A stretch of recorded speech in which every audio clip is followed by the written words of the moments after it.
Hey everybody, how's it going? Aaron Rift here from NoDQ.com to give you my 2015 WWE Extreme Rules pay-per-view predictions. Extreme Rules is from Chicago, which means at least we are going to have a hot crowd for this show. Should make the show better than it would be with your average crowd. You can watch Extreme Rules on the WWE Network for just $9.99 or free if you're sampling the network for the very first time.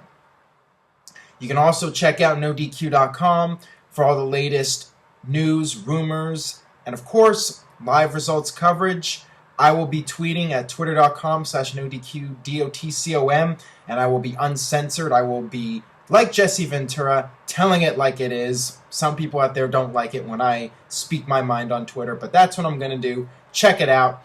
And right now I'm going to give you my predictions for the show, which on paper, I think it'll be a average show. I don't see this being an all-time classic WWE pay-per-view, and I don't see it being terrible. I think the crowd heat will help, and there are a few matches that I think will be really good. So let's get started with the pre-show match. The WWE Tag Team titles on the line in the pre-show. Why, I don't know, but it is Cesaro and Tyson Kidd defending against the New Day, now as full-fledged heels. I think that this will be a good match. Should be a very good match, actually, with these guys. And I hate to say it, but I think I would like to see the New Day as the tag team champions. I feel like they are starting to turn a corner now that they're heels. I feel that the act is better with them as heels. And coming off Monday's Raw with Xavier Woods grabbing the foot of the Lucha Dragon, they're starting to mean something in the tag team division, and they're starting to have some kind of momentum. I think that the New Day, 3 guys against 2, they're going to use that to their advantage. It's like the old demolition tactics with that one guy on the outside assisting the other 2. To me, it makes sense for the New Day to win, and they can have that free bird tag team rule where any 2 guys can go for the titles or defend the titles. I think it's better for the New Day to win. I think it boosts up the tag team division. You can have New Day versus Cesaro and Kidd in a rematch. You can do New Day versus Lucha Dragons, and then eventually, when the Usos are back together, you can do New Day versus Usos. Have New Day as long-term tag team champions. Why not? You have a lot of babyface tag teams, and you can form some babyface tag teams to go against them. So I would go with New Day here to win the titles. Don't know if it's going to happen or not, but I would at least go with them as my personal choice. Moving on here to the main pay-per-view card, we have a Chicago street fight. Luke Harper versus Dean Ambrose. Chicago street fights, made famous, I guess, by the Legion of Doom, the Road Warriors. I don't even know where it got started, but when I think of Chicago street fights, I think of WrestleMania 13. This should be a good match. Harper and Ambrose both are really talented, and I think that they will have a very entertaining brawl. As far as who wins this one, I think when you look at the long-term WWE landscape, it makes sense to me for Ambrose to win. Ambrose is a guy who can potentially be a major star in WWE for years to come. And, people have been asking me about Money in the Bank, and right now I think Dean Ambrose is your most likely candidate to win Money in the Bank. I think it makes the most sense for him to win this one. Harper is a solid worker. He's a good heel, but when you look at the big picture, you look at the guy who's going to be carrying the company for years to come. Dean Ambrose seems like that guy, and he really needs a big win here. He's definitely cooled off a lot, starting with Hell in the Cell and then the feud with Bray Wyatt. He really hasn't done all that much. He needs a big win here on a major WWE pay-per-view. I would go with Dean Ambrose to win this one. Next up, we have the Kiss Me Arse match. Sheamus versus Dolph Ziggler.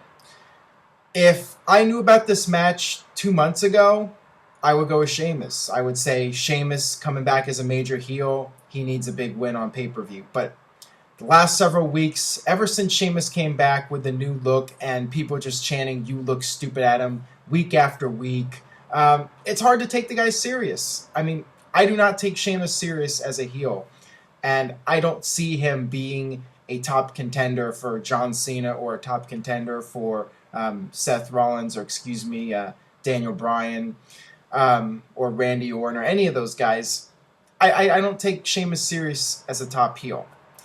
So because of that, I think Dolph Ziggler is going to win this one. I think that in this type of match, it makes sense for the babyface to win, and the heel is the one that's humiliated and has to do something embarrassing like kiss the arse of someone else. To me, it makes sense for Dolph Ziggler to win, and maybe Sheamus will refuse to do it, or he'll be forced into doing it. WWE can do a storyline where Sheamus has to do it and then lays him out, and they can keep the feud going for another 6 months for all we know. But I think Ziggler's going to win this one. Could go either way, though. Next up, we have a match that may or may not happen. As of the recording of this video, it's still tentatively scheduled. Daniel Bryan versus Wade Barrett for the Intercontinental Championship. And right now, WWE's having tests done on Daniel Bryan to see if he can work the pay-per-view. He wasn't on Raw. He's not going to be on SmackDown. And they're holding him off until the pay-per-view. I think that if the match does happen, it really depends on Daniel Bryan's condition. If he's cleared to go and he can continue working past Extreme Rules, I expect him to win the match and retain the title. If the doctors say that he needs time off, but he can do the match, it's very much a possibility that Wade Barrett will win the title. And then there's always a possibility that they can say Daniel Bryan can't work at all, and the match is just completely canceled. And maybe they have Bryan forfeit the title again. I mean, anything can happen here. This one's really hard to call, but if Bryan's healthy and can do the match, I go with Daniel Bryan to win. But if there's some kind of situation where Bryan needs time off, I could very well see Barrett getting the title. All right, next up we have Nikki Bella versus Naomi. Originally scheduled to be Paige, but she was written off television to do another WWE movie or some crap, I don't even know off the top of my head. This match is confusing to me because Naomi just turned heel, but Nikki Bella and Brie Bella, I guess, are just randomly faces now. It really makes no sense to me. I was confused on Raw, and I need to watch what I say here because there are some Bella Twin fangirls on Twitter that do not like my Raw commentaries, and they do not like me criticizing the Bella Twins. I've been labeled a hater by some of them, so I have to watch what I say. I will say this. I mean, Nikki has shown some improvement. Not a lot, but she has gone better in the last few years. With that being said, I don't expect this match to be good at all. It's going to be your typical bathroom break match. As far as who wins, considering the fact that this was just thrown together, I'm guessing that Nikki retains the title. Could be wrong, but if I had to make a prediction, which I am, I'll go with Nikki Bella to remain Divas Champion, and then she'll feud with Paige once Paige comes back. Or they'll do Paige versus Naomi first, and then lead up to Paige versus Nikki Bella. Moving on here to our three top matches. First off, we have Big Show versus Roman Reigns, number 532 this year, in a last man standing match. This one's going to be rough. I mean, it's in Chicago. I don't know how the crowd's going to react to this, but one would expect the crowd will not be into this match. They will probably chant boring. They will probably chant please retire at Big Show. They'll probably chant CM Punk during this match. I think this match has all the makings to be a complete disaster, regardless of how hard these guys work. And I don't know if the match is going to be any good.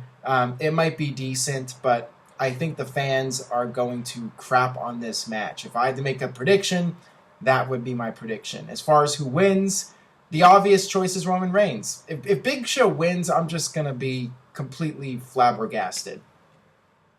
Roman Reigns should just beat the Big Show in decisive fashion and move on to the next feud, whether it's Bray Wyatt or hopefully not Kane, but that's the speculation that it's going to be Roman Reigns versus Kane. We'll get to Kane more in a minute here, but I think you have to go Roman Reigns. If WWE has Big Show win, I just give up.